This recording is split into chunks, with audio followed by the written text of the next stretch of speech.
Hello, guys. It's October 6th, 2020, and it's the birthday of my brother. Happy birthday to Ryan Yu, and you're watching the Awesome 10X Global Market Update.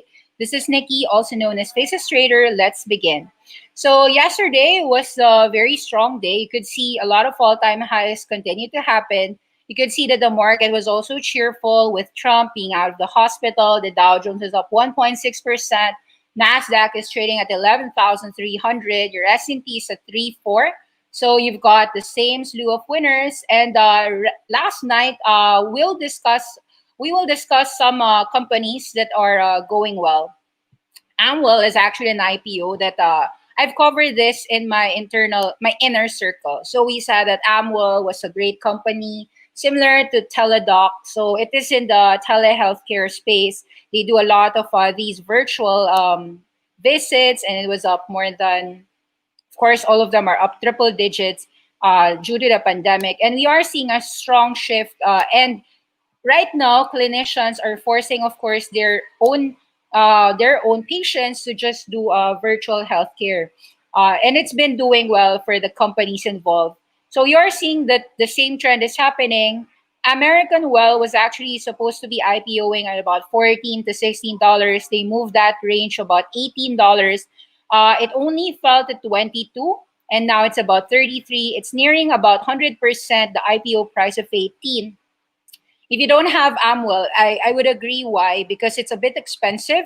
But then again, we do know that these are secular trends, and we should show you that the supports for these companies would be somewhere here at about 26, and anyway here at about 22. If it falls back to about 22, there will be a lot of buyers still. So will it fall? It is possible because it is a bit on the expensive side. But we believe that these are trends that will continue to grow. Of course, Amwell competes with your Teladoc Health here at about 225. Looks to me to be quite a resistance. Nonetheless, I am happy to be wrong. It could continue to about 240. But if you haven't been taking profits, I suggest that take some half or one third, one fourth of your profits out of the table first. Now, let's take a look at these names happening. Square continues higher, $181. That is already almost a 5x move in current lows from their current low. So there was news, of course, that that Square continues to increase the digital traction, digital payment. It's quite the same news ever since their earnings. So all the payments have been doing well. This is your Square. It was about $37 here. It's now 180. So you'd have more than quintupled your money here. Of course, those who got this IPO at $10 are more than 10x already, 10 to 180.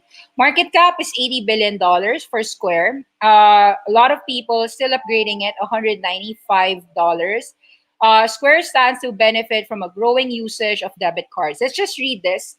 No, Square is, of course, Visa and MasterCard have both pointed to increase debit spending, which could lower transaction costs for Square.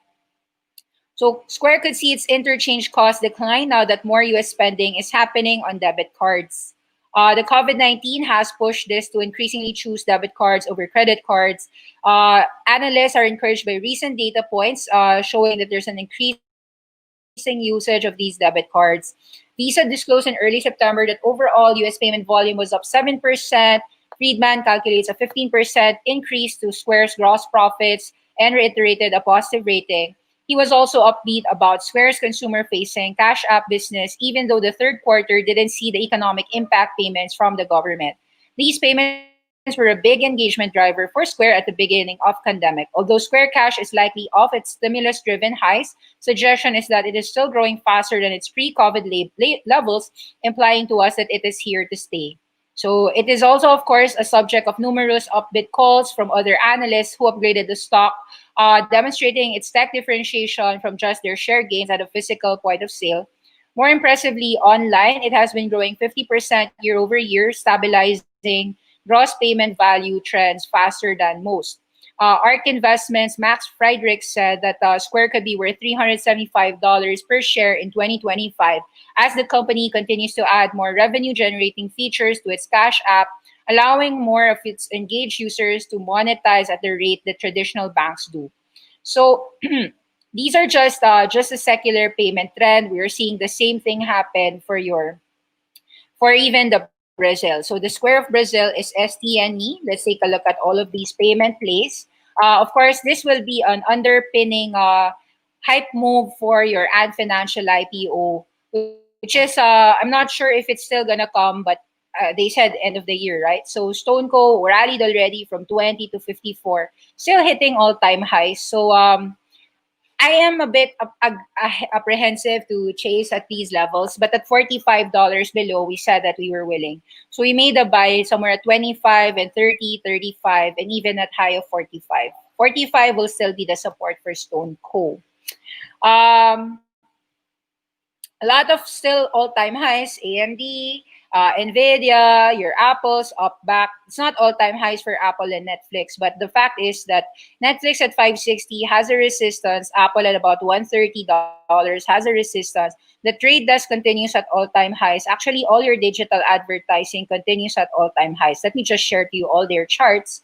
So I'm gonna just give you more of a preview of what's strong in the market and what continues to be strong, such that any drops of them at about 20-30% corrections, you shouldn't care anyway because secular trend wise, they're in the right business. So Roku continues to be higher. It's now trading at 202. My suggestion is 204. So my suggestion is at about 220 to 240. Some of you might be profit taking there, but just sell half.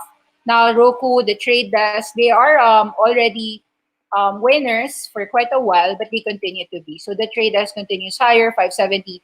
Nonetheless, it looks like these parabolic moves of the trade desk could top out at about 600 to 640. So just be a bit careful. Take profits on the way up. MGNI, we actually said that Telaria, aka Rubicon, and now Magnite is we gave a mention that at about 6 that it was also always a good entry point, and at about 8 actually it's trading at 830 right now. 10% up, you might wish to profit take there. Yes, it can go to 9. But yeah, first things foremost, sell at 8 9 and then buy it back 7 below. Let's take a look. Of course, yesterday so many good news. RazorCon is on October 10. And you could see that Razer is now trading at 190. So it had reached as high as 196. That used to be your first resistance. We are seeing as well a resistance here at 280. Nonetheless, we see that this is gonna go from strength to strength. Your first resistance on 196 would be the next support after a few months for a rally back to 250 and then eventually 350. So we're just really holding on to Razer. Let's take a look at some Chinese names. You could see that all across the board have been going all-time highs and suggesting continuous domination. Sini Solar at 13, can it go 14, 15? So far, it can. No, those who have it should just continue to hold and trail your winner and just hold your winner. Let's see. Okay, yesterday we saw SunPower. Let me just show to you all of our solar company picks. No, I'll show you my watch list portfolio. Some of them I put money, and then some of them I can't buy anymore. But I'll show you all of my solar picks. So I put it in my electric. Okay, all that electric wave is good for all. So yesterday, okay, SunPower was up 15%, but more importantly, this is up more than 100% from our cost of 7, and continues to dominate. We still think that it's gonna go $20. Any drop below 13 will now be a higher low support. Plug was very strong, 11%. You know that Plug has been working with a lot of Walmart, and then more news. They did Plug Power also worked with Clean Spark. So for the microgrids, sorry, tama ba? I might have forgotten. Wait. Basta there's a lot of news flow on Plug and Brookfield. Sorry, yeah, that is the news. Brookfield was supplying for Plug for their hydrogen projects. XPEV was up strongly last night, 10% up, hitting $20.39. after the company produced better deliveries and record deliveries. So I'm going to read that news for you on XPEV. XPEV is Xiaopeng Motors, the competition of Tesla in China. So you are aware that there's probably more than 40, 50 vehicles out there vying for a slice of the share for electric vehicle market in China. And we are seeing that Tesla's China still boasted a record of about a 200% increase in record deliveries. Of course, this is because it comes from a very low base as well. So, breaking the expectations, let's read this together. Chinese rivals NIO and Xiaopeng have each reported their own record-breaking numbers. Tesla, of course, has also set its own quarterly delivery record, but its rivals are also seeing numbers rise in leaps and bounds. Tesla hit 139,000 vehicles delivered in the third quarter. This was dominated by the Model 3 and Model Y, thanks to its Model 3 production in the new Shanghai plant. NIO has also did well on their record deliveries.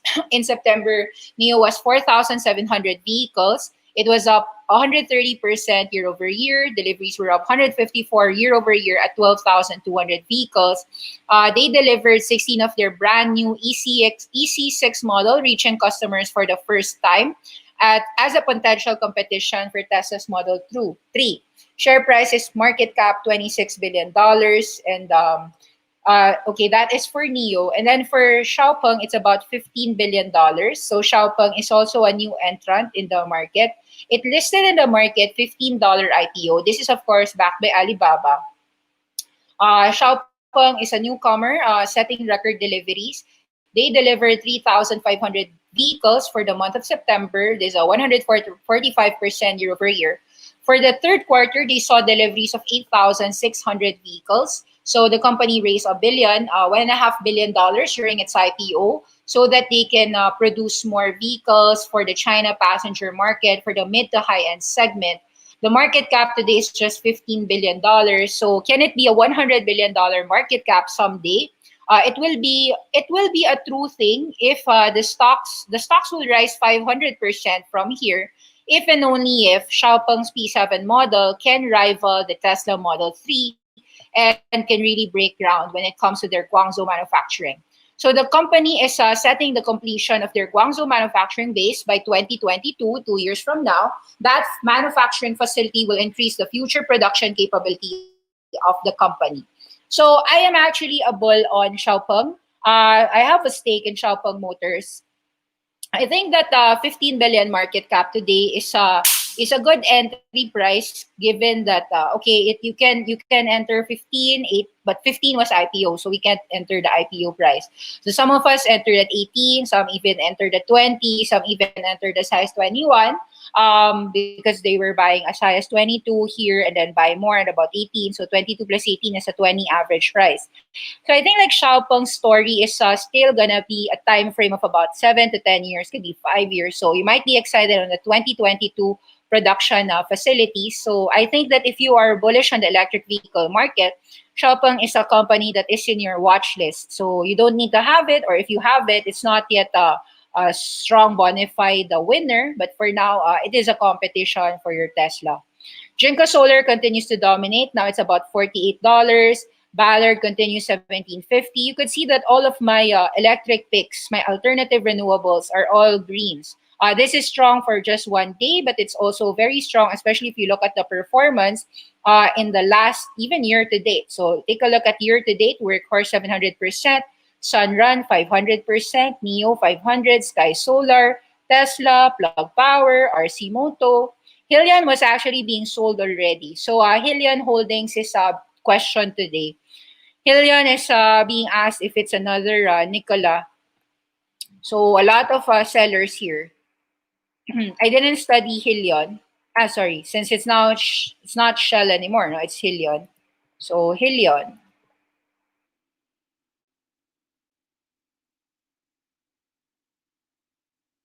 Either way, I never invested in Hillion. It's just in my watch list. Hillion Holdings. It's down 0.8%. It's already a sell rating. It's already sell. You see, 1 month red. Enphase continues to dominate, still all-time highs. BYD continues to dominate. SunPower continues to dominate. SunPower is a competition of Sunrun. So for those who missed the Sunrun move, do check out SunPower. We do have buy ratings on both Sunrun and SunPower. But Sunrun, I think at here at current levels of about $80, you might be seeing some profit taking already for this name. Yesterday, there was also news, a good news on the casino front, GAN. I'll discuss that as well. Anyway, you can see that here Sunrun has rallied from as low as $8 to as high as $80 or a 10x move. In my view, $80 might be a resistance first. So wait at 60 and below 50 if you want an entry for Sunrun. Those who have Sunrun, do consider profit taking at these levels. It's more or less more than exceeded the expectations of every solar enthusiast out there. Time to take some profits off the table. Yeah, before you reach downgrades.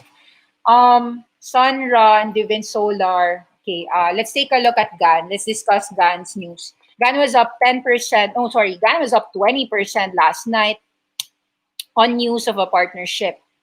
So of course, you know that GAN does software, so it was up as high as 20. We took advantage of that rally of 20% last night to sell. Some of us got in at 17, some of us also have this at 20, so we took out and exited our GAN. The reason being that you could see that there was a disappointment in GAN ever since it rallied to as high as 25.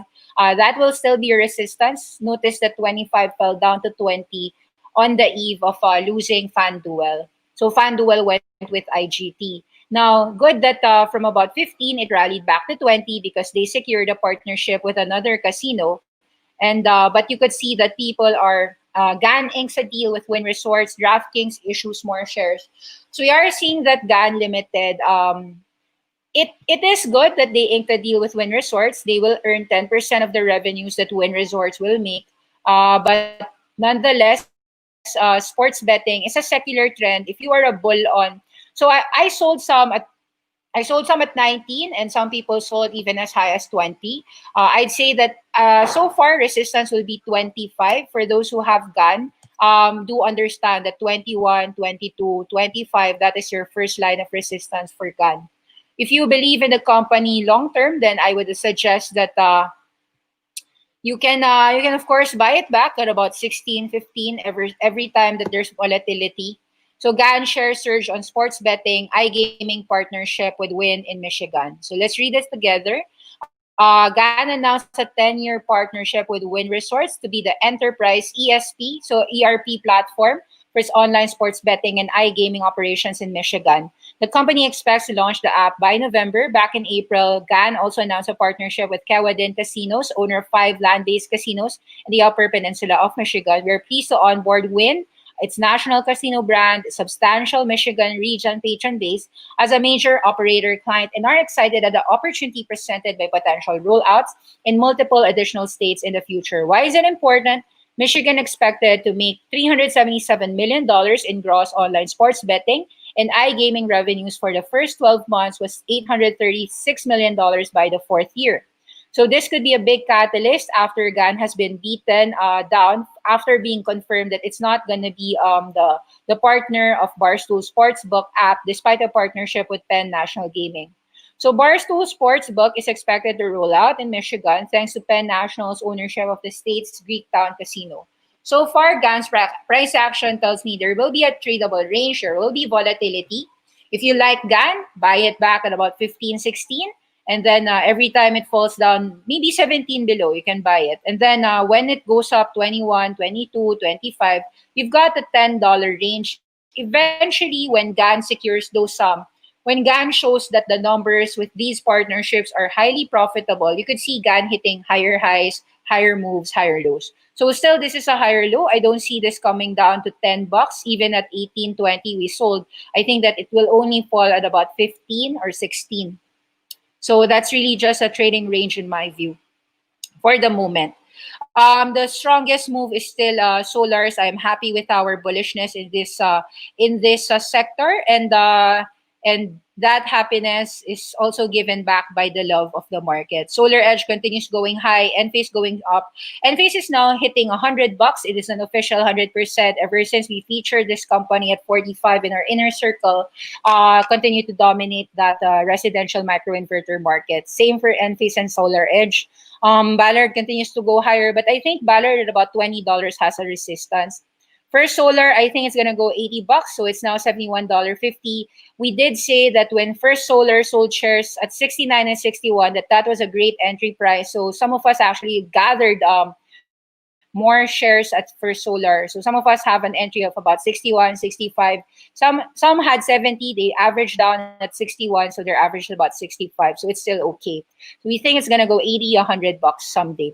Nvidia goes up 545, not bad. So you can see that very strong movements. The only loser yesterday was a very strong, used to be one of our strong companies, which was a LiDAR technology, which is VLDR, Velodyne LiDAR. Nonetheless, I think that Velodyne LiDAR at about $16 is going to be back up to about 20. I think after ours, it's already trading at 16.8. So some of us bought more at $16 below of Velodyne LiDAR. So many strong names, strong winners, solar companies. I'm not aware of at home. Actually, some people are also asking me what's up with Lucky and Coffee because Lucky and Coffee was up 20% last night, LKNCY. Not sure if it's trading here at about FinViz. Maybe not anymore in FinViz. But Luckin Coffee, the fraud, the poster child of Chinese fraud is Luckin Coffee. It went from about as high as $40 to as low as $2, even traded as low as $1.50. Now it's trading at $3. First and foremost, I think that Luckin still has issues. So at $5, $4, $5, there will be resistances.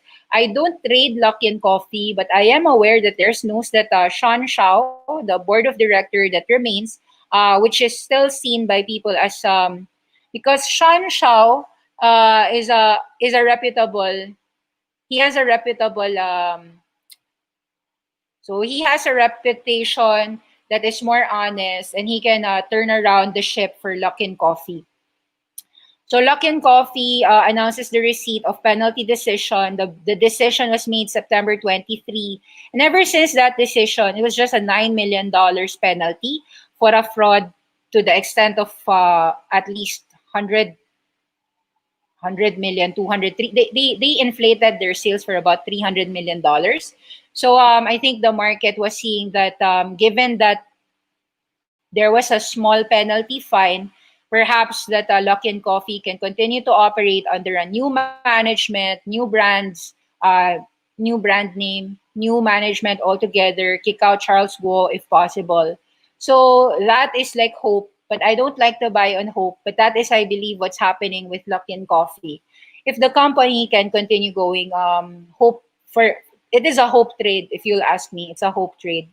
So far, yes, from about 30, it fell down to as low as 3. It's now trading at $3. Sorry, it's now trading at $4. So it used to trade at as low as 2. So you could see 2 went to 3, went down to 2, then now to 4. There's still a resistance here at about 450 and 5. But you're seeing that when people make a lottery bet, Luckin Coffee is their lottery bet. Every time Luckin goes 2 to 3, they buy it and then they sell it at 3 to 4. So we can say confidently that Luckin has a buyer at $2. So that's all that we can say as to whether it has a buyer at 4 or 5 or 6. I don't know. Okay.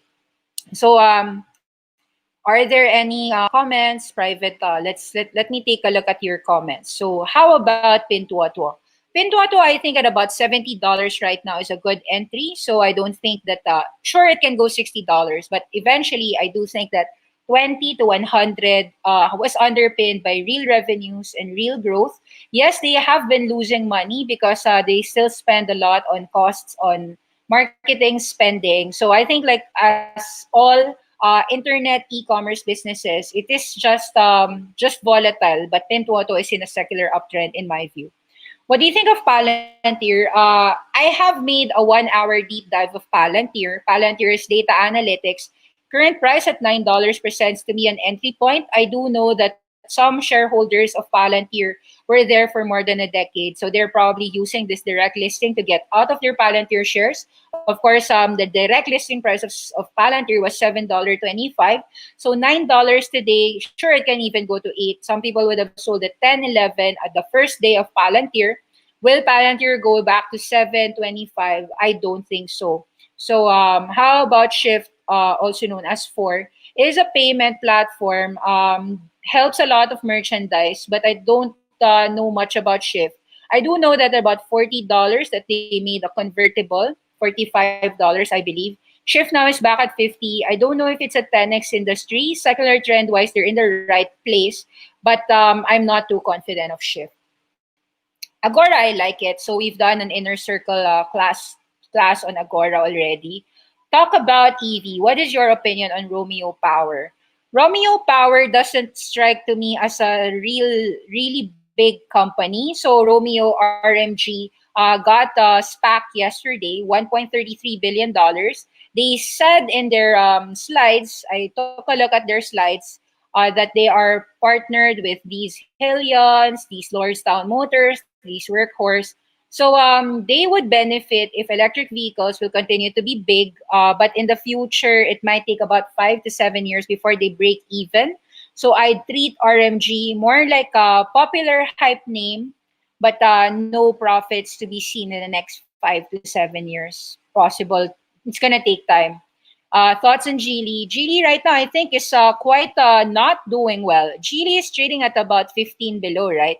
So unlike our other Chinese electric vehicle picks like BYD going 100%, or even the Ballards, so far we still had a buy signal here at about 15.50. But I think that given that some people are already not happy, given Geely has been a laggard versus say they bought 1211. So example, the 1211 went from about 50 to 120. I'd say that given that the Chinese market is quite a huge thing, so some of us sold early on BYD, but that was still a profit move because this went from about 60 to 120, 100% already. There will be profit taking, but in my view, for Geely, because it didn't go up to 18 or 19, if you have it, I don't think that it's a bad company. But I do think that the competition when it comes to China's electric vehicle market is of course stiff. So you've got Tesla, you've got Xiaopeng Motor, you've got NIO, you've got Li Auto, you've got Geely Auto, you've got Wuling, Great Wall Motors, you've got GM also entering China through their Wuling Auto nga. You've got Guangzhou Auto, GAC, and then of course Geely Auto. So it's a very tough market. You've got a lot of competition. Some people might say that Geely Auto might not be able to compete well with the competition. Or you could say that the entire electric vehicle pie is too big, just like cell phones, right? So it's hard to say, is Apple, Samsung, Huawei, who are the winners? The reality is you've got so many smartphone makers, and in the electric vehicle market, there's so many electric vehicle players, and China itself has more than 20 if you really study China vehicle market. I think that currently Geely has to show that within the next few quarters, they'll do record production deliveries. If you see those deliveries, they will go up. So I'm positive on Geely, but the market is not in agreement with me so far. So it's just steady there. For those who don't have Geely, you might wish to consider my other winners rather than Geely. But if you have Geely, like do wait it out. Like looks like $15. You've got support. No material news so far with the company. Agora is not popular in the Philippines. Agora is API. It should be popular not in the Philippines but to software developers. So it's a software developers that they're targeting. It's not Filipinos, it's not Chinese, it's not Americans. You could be any nationality and they're targeting you because you're a software developer. Chances are it's not popular to you because you're not a software developer. Hong Kong market is up. Is it time to buy? I don't look too much on the index. I do look more on the on certain companies. So, for example, in Hong Kong, yes, we like electric vehicle, we like solar, we like video games such as Tencent, Alibaba. So I don't really take a look much on the index. I take a look more on the stock per se. So that's how I think about things. For instance, I like Cat L, but that is listed in Shenzhen. When it comes to electric batteries, I still think that the best way for that exposure is Cat L, LG Cam, Panasonic. Let's go with the big ones because even Spotify's Northvolt is gonna compete with that Romeo Power. So I think like, you know, in the electric vehicle market, it's easier to bet on the top five, top three, rather than just the latter three or latter five. So I don't think that Romeo Power impresses me. But if you want to put a position because it's in the right place at the right time. So you've seen that electric vehicles went up, like even if they didn't show much in terms of like real revenues, right?